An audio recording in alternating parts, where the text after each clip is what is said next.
They can have a very chaotic dynamic. I wonder how Trap compares, and I wonder how he fares against a player, or against a fellow Korean Protoss. Well, I like how you say that, as it's subtly implying that Hero's not a Korean Protoss. He's not, by the way. He's an animal. True. But regardless, we're gonna find out what the dynamic looks like as we load into Site Delta for game number 1. And over here in the bottom right-hand corner of the map, spawning all the way in the bottom right, we of course have our red Protoss player coming out from the land of Korea. And is of course going to be representing Twisted Minds. We have Classic. And spawning in the top left-hand corner, we have the South Korean Protoss player, the blue Protoss representing Gen G Esports. It is Trap. And we're talking a little bit about the dynamic and how Classic versus Hero is more often than not tends to be a very chaotic matchup, obviously because Hero is a chaotic player in general, but also because for whatever reason, whenever Classic is up against Hero, at least in these ESL Open Cups, a switch kind of flips in his brain, and he says, alright, I'm gonna go down to your level. I'm willing to stoop as low as you to defeat you. But yeah, we don't normally see Classic like whip out so many proxies or rushes or all-ins against any other Protoss player. Just Hero. Yeah, as you're kind of alluding to, this kind of like this something inside a Classic that really turns on, kind of the animalistic ape part of his brain activates, or other parts of his brain deactivate. Neuron, yeah. And then he just sends it, Pappy. It's beauty. It's a thing of beauty. It's a thing of beauty. We love it. Yeah, it is. It's a phenomenon. It's nature at its finest. But now that he is up against Trap, who is a lot more of a normal macro player, a bit less chaotic than Hero, who, I mean, Trap for a very long time has kind of had a reputation of being a very defensive, macro-oriented Protoss. I have a feeling that we're going to see a fairly standard game, or at least as standard and as normal as you can get in PvP.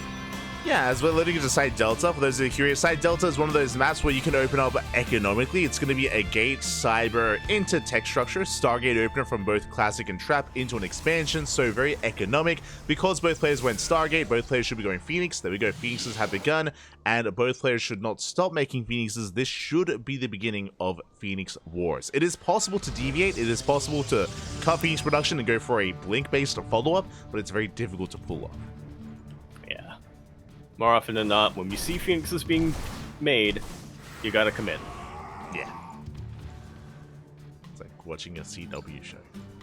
Exactly. You can't just stop because it starts to go bad, you know? Starts? Like what are you talking about? What do you mean? You gotta commit. You're coping, Papi. You're coping. As the Phoenixes have arrived, they reveal themselves, of course, and again, this is the beginning setup, the beginning stages of Phoenix Wars that we see quite often on Site Delta. The reason for this, when it came to the initial opener, is because of the ramp. So you see this kind of opener, this kind of playstyle on Site Delta, Amphion, and Post Youth, and there is the second Stargate for continued Phoenixes. Indeed, it is. Trap gonna have that advantage for quite a while here in the early game, and of course in Phoenix v Phoenix, having a slight advantage can start to snowball very, very quickly. Classic has to be very careful of how he controls this, already losing 2 of his Phoenixes and not being able to take down any of Trap's. This is really bad. That's that's I don't want to say this is like Gen G Esports right now, but losing 2 Phoenixes on top of that, this second Stargate's already done. Second Stargate's still in production for Classic. There's gonna be a massive Phoenix lead here for Trap, and Classic, he's stuck at home. The only way Classic can win a fight is with an overcharge. With a shield battery, with an overcharge, he can take a fight even up against like a Phoenix deficit, but he's stuck at home. He can't move out. Yeah, he's stuck at home. Trap has the full map advantage, and like you said, the Classic right now is heavily reliant on basically baiting Trap into fighting on his territory and his grounds. Yeah, we can't take this fight. Another one goes down. GG gets called as we get dragged out, and Trap takes game number 1. GG, that was unfortunate. We didn't really get to. I feel like we didn't really get to sink our teeth into that one. We didn't really get to see the full extent of Phoenix v Phoenix. That was just Trap seizing an opportunity in the early game and then just never letting go of his advantage. Yeah, like the problem with Phoenix v Phoenix in this mirror matchup is that your production is so limited. So if you lose 1 or 2 Phoenixes early on, you just can't recover. You can't make up for that deficit. It's just not physically possible to do so. So to lose 2 Phoenixes early on was already brutal. We spoke about how given that game state, then Classic would have to play more defensively, and he took a fight out of range of the shield batteries outside of the natural. That's game. Yeah, that was game. It almost felt like Classic was trying to bait Trap into shield battery range, but then he got baited instead. You know, that neuron activated in his brain when he saw that adapt. Like, oh, he loves that. Well, unfortunately, you can't move your Phoenixes while they're gravitating. Unfortunately. Anyway, we're here on Ghost River, going to be continuing our PvP best of 3 over here on Ghost River. We're in the top left-hand corner map, spawning all the way. In the top left, we of course have our red Protoss players coming down, and from the land of Korea, representing Twisted Minds. No fairy this time. We have Classic. And spawning in the top right-hand corner, we have as opponent, we have the South Korean Protoss player, the blue Protoss representing Gen G Esports, leading the series 1-0. It is Trap. Very solid game number 1 here from him. See if we can replicate it in game number 2. Yeah, again, a little bit more of a unique setup in that first game just because of the map, just because of the builds. Now that we've entered Ghost River, 2 gate openers. It's 2 gate openers all around. I do see some people inquiring about why there were gate expands on Site Delta. Just to quickly reiterate, that's a lot more common on Site Delta because of the ramp coming into the natural.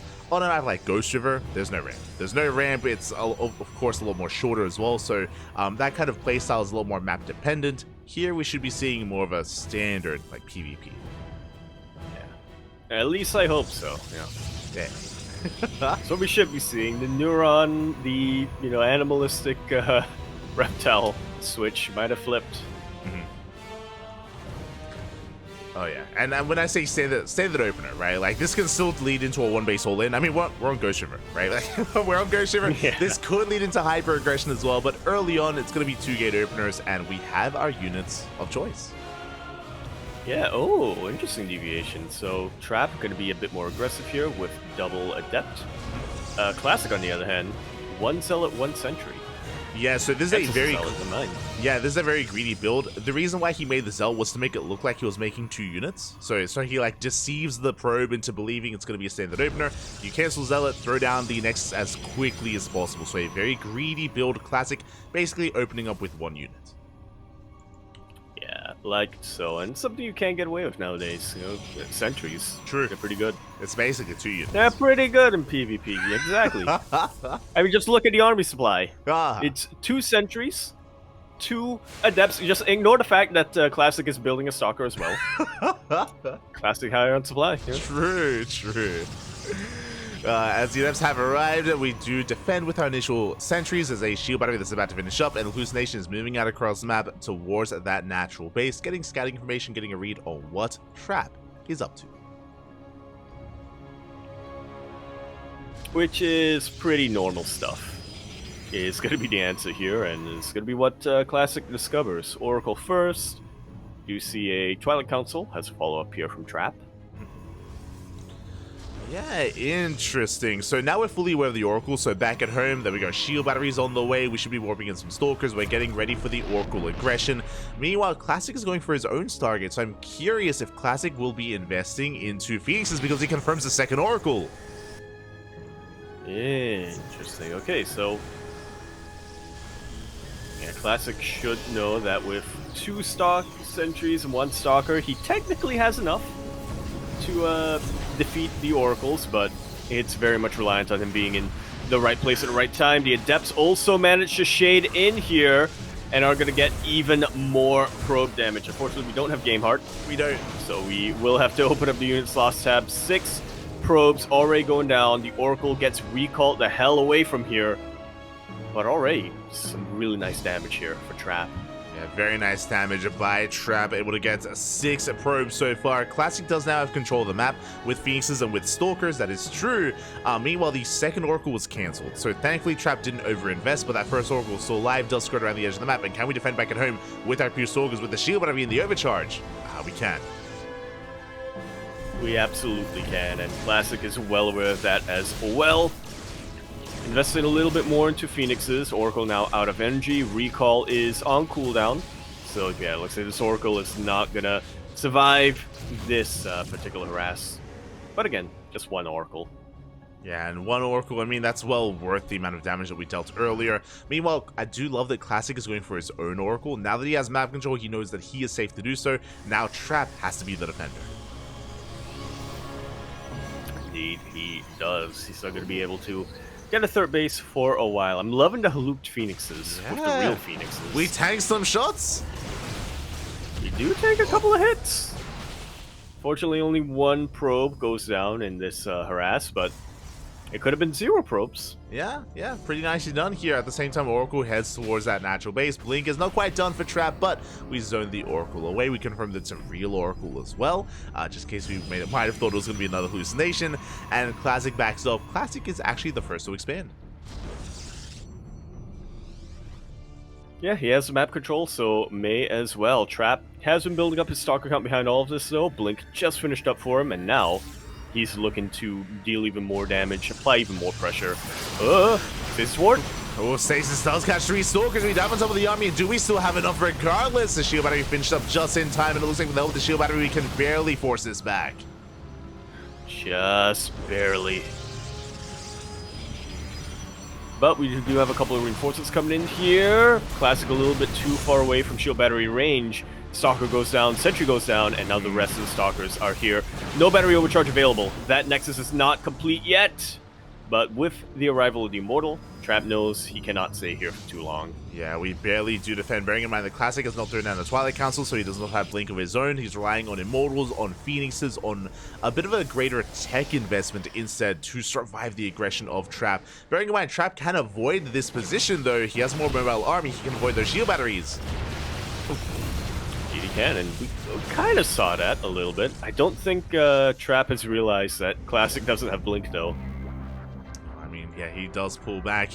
We saw him try to head towards that natural, and I mean, he has taken note of the higher Immortal count, so he should be somewhat aware, but he's also being pinned back at home. The Oracle is still a threat, and Trap is still building himself up as well. Yeah, slowly but surely. Phoenixes dive in once again, gonna be able to pick up a couple of probes. It's only 2 Phoenixes, and effectively only 1 Phoenix attacking this. Army's on position for Classic. Yeah, we just go straight down mid. The army out of position. We're going for the main. We're going for the main. We are going to be looking to depower some production here. Tagging a couple more probes, opening up the unit slots tab. 15 probes went down in total, so that's about 7 in this assault. 8 in this assault. Yeah, very nicely done here. Would you recall to the low ground, which means we can stick around. We go for the Immortals. No. Oh no, this was supposed to be big brain here for Classic.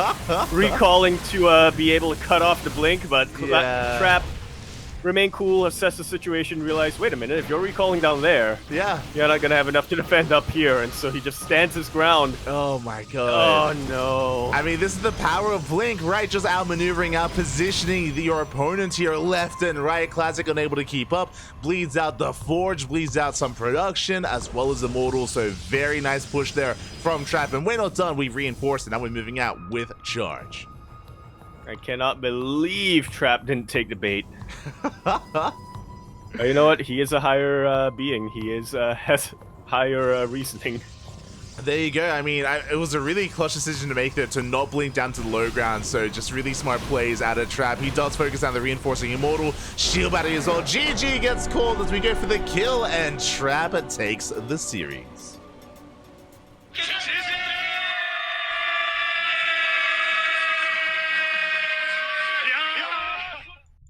GG, very convincing showing coming out here from Trap in PvP. Very intelligent play, very intelligent decisions coming out from Trap as well. Mhm. Really shows how quick he is to assess the situation and make those calculations in his head of, okay, what is the best move here? Or because ordinarily, I feel like just instinctually, when you go for a maneuver like that with Stalkers, most Protoss players would try to blink out. And so that's why it was so big brain of Classic to recall some of his units to the low ground. Mhm. But that's why it was even bigger brain of Trap to just not blink. Exactly. Just don't blink, Papi. Just don't blink. But yeah, there's so many layers there, right? It wasn't just, that one push, but it was also recognizing that Classic was vulnerable, right? Recognizing that he had the more mobile army, that he could try to outposition Classic as well. It was risky, right? It was risky to go up the ramp and go straight for the natural, straight for the main base, but it paid off so well for Trap. Massive dividends. The anti-patience, if you will. I mean, Patience would have taken that risk as well. It's just, maybe would have blinked. Less reasoning behind it. Yeah, probably. Yeah, he would have blinked. He would have. Not wrong. But regardless, GG, great showing here from Trap. Very convincing in his PvZ and his PvP. But now, I should say, he has an opportunity to show off his PvT, as we do have confirmation his next opponent is going to be Oliveira, who took out Jesha 2-0.